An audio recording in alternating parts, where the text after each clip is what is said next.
یہ ہو گیا خیار مجلس۔ اس کے علاوہ اختیار کی اور قسمیں ہیں، خیار رویت بھی ہے، خیار اذن بھی ہے کہ اگر کوئی چیز دیکھی نہیں ہے تو اس میں چیز دیکھنے کے بعد اس کو اختیار رہے گا سودا کرنے کا یا سودا نہ کرنے کا، یہ الگ بحث ہے۔ لیکن یہاں اس حدیث میں خیار مجلس کا بیان ہے کہ مجلس میں خیار مجلس دونوں کو حاصل ہے اور اس وقت تک حاصل ہے جب تک کہ وہ اس مجلس میں بیٹھے ہوئے ہیں۔ مجلس پوری ہو گئی، اٹھ کر دونوں چلے گئے اپنے اپنے کام میں، اب کسی کو خیار مجلس حاصل نہیں ہوگا۔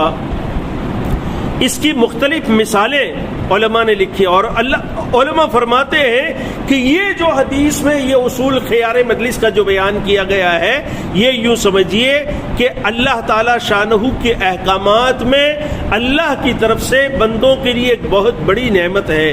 بہت بڑی نعمت یہ ہے کہ بہت سی مرتبہ یہ ہے کہ آدمی جلد بازی میں کوئی سودا کرتا ہے، لیکن کچھ دیر کے بعد غور و فکر کے بعد اسے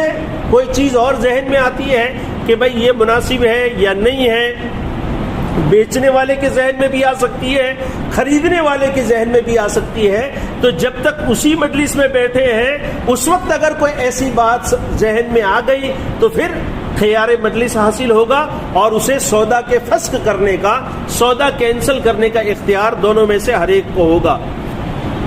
تو یہ ایک نعمت ہے اللہ کی طرف سے۔ کہیں ایسا کہ آدمی جلد بازی میں کوئی سودا کر لیا پھر بعد میں اسے پچھتانا پڑے اس چیز کی حقیقت کو سامنے آنے کے بعد، تو وہ چیز پیدا نہ ہو، اس لیے شریعت نے یہاں خیار مجلس کا اختیار آدمی کو دیا ہے کہ مجلس میں جب تک ہے وہاں تک اسے اختیار ہے، اور یہ اللہ کی نعمتوں میں سے ایک بہت بڑی نعمت اللہ کے بندوں کے لیے ہے۔